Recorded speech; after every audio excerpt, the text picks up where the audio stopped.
This movie, physics out of 10.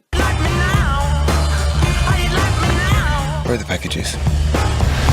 What's this? You should go. Out the car, all of you now. No one's getting out of the car. Now drive. Seatbelts now.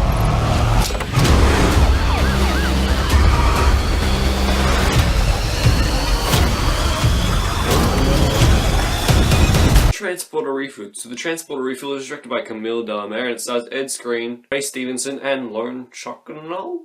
Butchered it. And Ed Skrein plays the transporter. The transporter, he drops off packages, he doesn't ask questions. So basically, one day, he gets 3 girls from a bank, and he transports them to an area, and he ends up getting wrapped up in this whole convoluted mess where his father is kidnapped, and he's there to save his father. Transporter Refueled simply is the epitome of dumb and stupid. You really cannot get any dumber than this movie. It was very laughable at times, and the funniest part about this movie is that it took itself seriously, which made everything else look so stupid. The writing was terrible, all the plot was so convoluted. There are several moments where you're wondering, why? And they try to explain it, and it still doesn't make any sense. They also try to have like some sort of a large scope of the movie because it's in like France or Italy.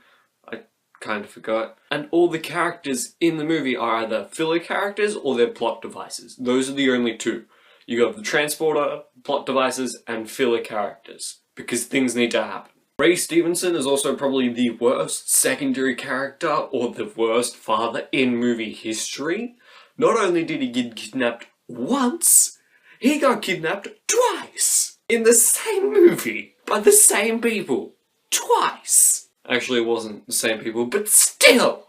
Twice! Making Ray Stevenson, the secondary character, a plot device! Twice! The love stories are also really forced in this movie, and you just don't care for them for either characters, because you don't get a chance to connect with them at all. And the physics in this movie make less sense than the physics of the car going through the tower in Fast and Furious 7. All the performances bad, the direction is overall terrible. Okay, I'm gonna get into this scene, alright? So at the beginning of the movie, there's these Russian guys, they come in and they shoot up a bunch of pimps, and they say to one of the pimps, "Tell your friends, we run the prostitute ring now." Because it's like a prostitute area.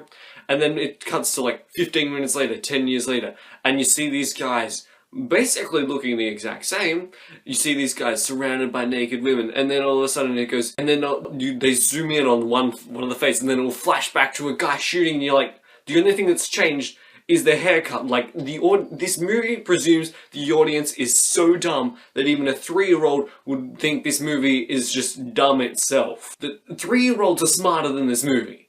This movie is so dumb, it abuses its audience. You will probably be less smart than you were before you watched it. I'm not sure I used the correct grammar because this is what Transporter Refueled did to me. There's also way too much editing for the action sequences.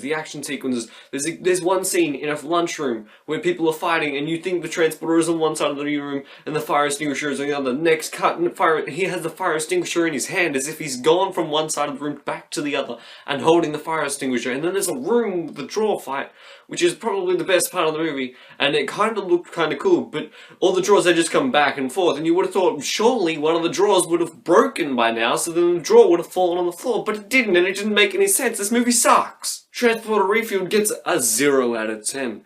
Have you seen the Transporter Refueled? Let me know in the comments down below. Like the video if you enjoyed it, and subscribe to become one of the Platypus, and I'll see you guys next time. Bye.